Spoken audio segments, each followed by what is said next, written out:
बिस्मिल्लाहिर्रहमानिर्रहीम। अस्सलाम वालेकुम नाज़रीन कराम, मैं हूं मखदूम शहाबुद्दीन और आप देख रहे हैं मेरा फेसबुक और यूट्यूब चैनल। उम्मीद करता हूं आप सब लोग बखैर वाफ़ियत होंगे और जहां भी होंगे अपने अहले खाना समेत खुश भी होंगे और महफूज भी। नाज़रीन कराम, आज 15 अक्टूबर 2024 मंगल का दिन गुजर चुका है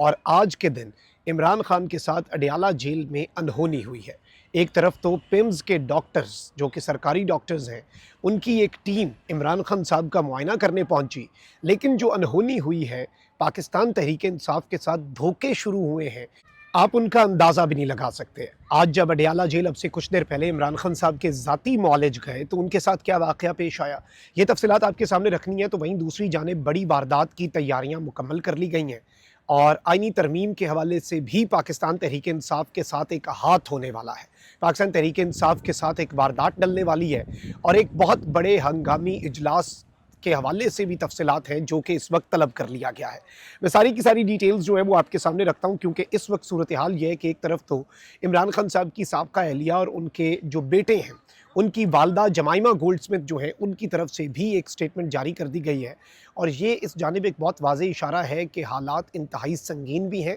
और खान साहब की जो ज़िंदगी है, खान साहब की सेफ्टी और वेलबींग जो है, उसके हवाले से चीज़ें जो हैं वो अच्छी खासी आप कह सकते हैं कि इस वक्त सीरियस है। अब ये मामला सिर्फ बयानबाजी की हद तक या पॉलिटिकल नहीं रह चुका। अब आप ये देखें कि जमाइमा गोल्डस्मिथ साहिबा जो है इमरान खान साहब की साबका अहलिया और इंतहाई बावफा इमरान खान साहब की साथी, जो कि सेपरेशन के बाद भी इमरान खान साहब के साथ उन्होंने वफा निभाई और ऑब्वियसली बहुत से लोग जो हैं वो सेपरेशन के बाद चीज़ों को बहुत गंदा कर देते हैं, लेकिन जमाइमा गोल्डस्मिथ जो हैं उन्होंने जिस तरह से इमरान खान साहब के बच्चों को वो पाल रही हैं और जिस तरह से वो इमरान खान साहब के हक़ में बात करती हैं,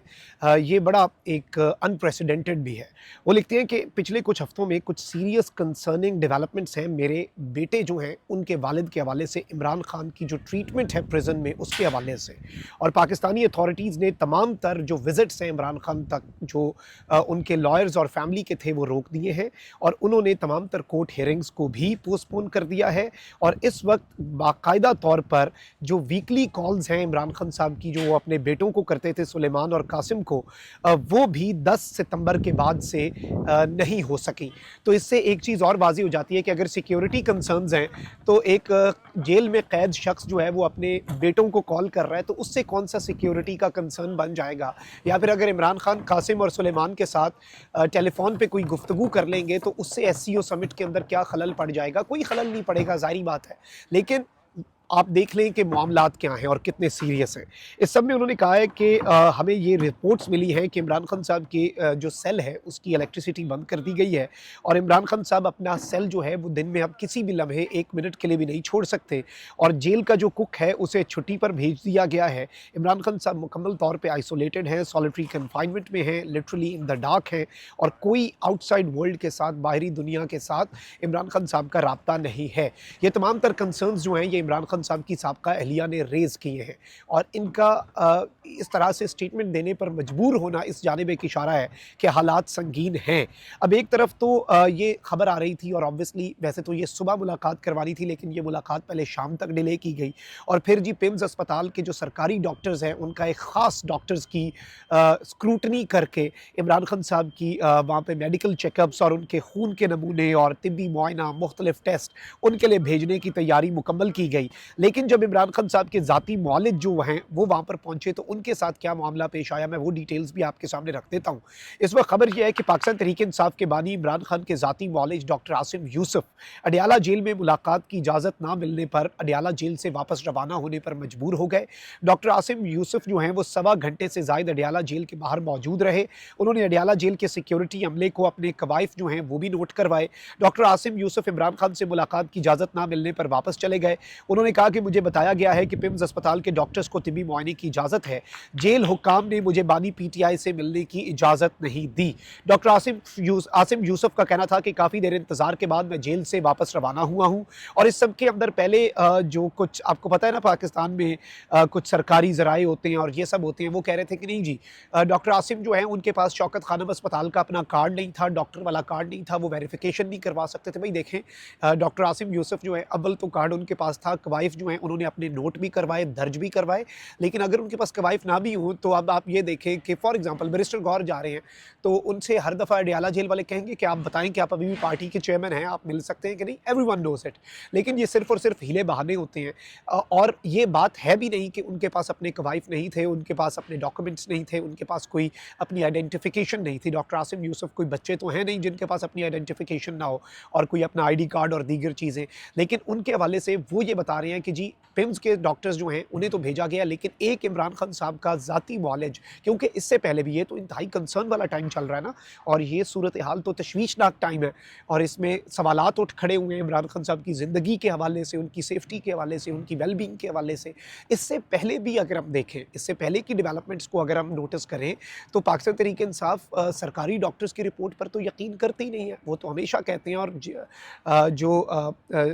समात होती है, जो अदालत लगती है, उसमें भी ये दरख्वास्त दी जाती रही कि ज़ाती मॉलेज मुआयना करें। जब तक ज़ाती मॉलेज नहीं कहेगा कि ही इज़ ओके, हम नहीं मानेंगे। तो जब उस टाइम पे जब चीज़ें ऑलमोस्ट स्मूथ थी इमरान खान साहब के लिए, उस वक्त भी अगर सरकारी डॉक्टर्स की बात नहीं मानी जा रही थी और उन पर ट्रस्ट जो है वो पाकिस्तान तहरीक इंसाफ करने के लिए तैयार नहीं थी, तो क्या अब पाकिस्तान तहरीक इंसाफ ऐसे क्राइसिस के टाइम पे ट्रस्ट करेगी? ये मुलाकात कल रात होनी थी, फिर सुबह, फिर ये शाम तक लाई गई ये मुलाकात, और ये सब कुछ क्यों हो रहा है? ये बेसिकली मैं समझता हूँ कि ये वादा खिलाफियाँ और ये एतमाद का जो फुकदान पैदा करने की कोशिशें हैं, ये कल को, अभी आपको लग रहा है कि वक्ती आपको फ़ायदा मिल गया, बड़ा काम कर लिया, वाह भाई वाह, आपने एहतजाज मौखर करवा दिया, आपने पता नहीं कोई वक्ती कामयाबी हासिल कर ली, आपने अपनी ज़िद और अपनी अना की तस्कीन कर ली, लेकिन आपको अंदाज़ा नहीं हो रहा कि ये जो एतमाद का फुकदान है, कल को ये बात आपकी कौन मानेगा? और कल को क्या अवाम, अभी तो ये जो नाम निहाद लीडरशिप है इस वक्त पीटीआई की, अवाम ने कल को अगर इनकी भी ना सुनी तो आप किधर जाएंगे? आपने तो इन्हें मैनेज कर लिया, आपने तो कह दिया कि ये कॉल वापस ले लें,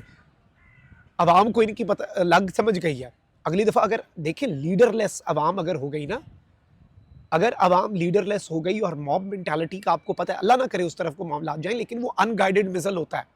अनगाइडेड जो मिजल्स होते हैं ना, वो फिर ज़्यादा ख़तरनाक होते हैं। ये चीज़ हम सबको पता होनी चाहिए और इस तरफ और इस नहज पर मुल्क को ले जाना ही नहीं चाहिए, क्योंकि हमारा मुल्क इन चीज़ों का मुतहम्मिल नहीं हो सकता। अब ये रात के 9 बजे की डेवलपमेंट्स हैं, इमरान खान साहब के साथ जो अनहोनी हुई है और उनके ज़ाती मॉलेज को नहीं जाने दिया गया। अच्छा, वहीं दूसरी जानिब इस वक्त बड़ी वारदात की तैयारी जो है वो मुकम्मल कर ली गई है और हंगामी इजलास बुला लिए गए हैं। आईनी तरमीम मंजूर कराने की तैयारियां इस वक्त मुकम्मल हैं। मेरे पास जो खबर पहुंची है उसके मुताबिक पार्लिमानी खुसूसी कमेटी का इजलास अब एक रोज़ कबल मुनक्किद करने के फैसले के बाद कौमी असम्बली और सेनेट के इजलास भी एक रोज़ कबल तलब करने का फैसला कर लिया गया है। यानी कि जो पार्लिमानी एक खुसूसी कमेटी बनाई गई थी, नाम निहादी है, पहले बनाई तो गई, उसका इजलास जिस डेट को होना था वो एक दिन पहले ले आए हैं और उसकी वजह से सेनेट और कौमी असम्बली के इजलास जो कि उस पार्लिमानी कमेटी के इजलास के अगले दिन होने थे, वो भी एक दिन पहले आ गए हैं। 17 अक्टूबर को 4 बजे कौमी असम्बली और सेनेट के इजलास 18 अक्टूबर के बजाय 17 अक्टूबर को 4 बजे तलब किए जा रहे हैं। पार्लिमानी खुसूसी कमेटी के इजलास कल 12:30 बजे के बजाय अब वक्त तब्दील किया जा रहा है। पार्लिमानी खुसूसी कमेटी का इजलास अब कल 12:30 बजे के बजाय किसी और वक्त पे होगा, यानी कि अब ये चीज़ें बहुत ज़्यादा तेज़ की जा रही हैं और कौमी असम्बली का जो इजलास है वो 18 तारीख के बजाय ये बताया जा रहा है कि 17 तारीख को भी किया जा सकता है। ऑल्दो मीडिया पर अभी तक यही खबर चल रही है कि कौमी असम्बली का इजलास 18 अक्टूबर को तलब किए जाने का इम्कान है। अच्छा, कौमी असम्बली और सेनेट का इजलास भी एक साथ ही तलब किया जाएगा, जो हमारे पास डिटेल्स आ रही हैं। और मैं आपको ये बता दूं कि मौलाना फजल रहमान साहब ने ऑल्दो ये बात कही कि आईनी तरमीम पर किसी हद तक हम आहंगी है और हमारे वाला मुसव्विदा जो है वही अप्रूव होगा। अगर तो मौलाना फजल रहमान साहब वाला मुसव्विदा है तो आई थिंक कि पाकिस्तान तहरीक इंसाफ को कोई बहुत ज़्यादा एतराज़ात जो हैं वो मौलाना फजल रहमान साहब वाले मुसव्विदे पर नहीं होने, ये मैं आपको बता रहा हूँ। लेकिन इस निज़ाम से आप कुछ अच्छे की उम्मीद ना रखें। मौलाना साहब के अगर अपने बंदे टूट गए, मौलाना साहब का एक एमएनए तो टूटा हुआ ही है ऑलरेडी, जिसे आप कहते हैं ना कि वो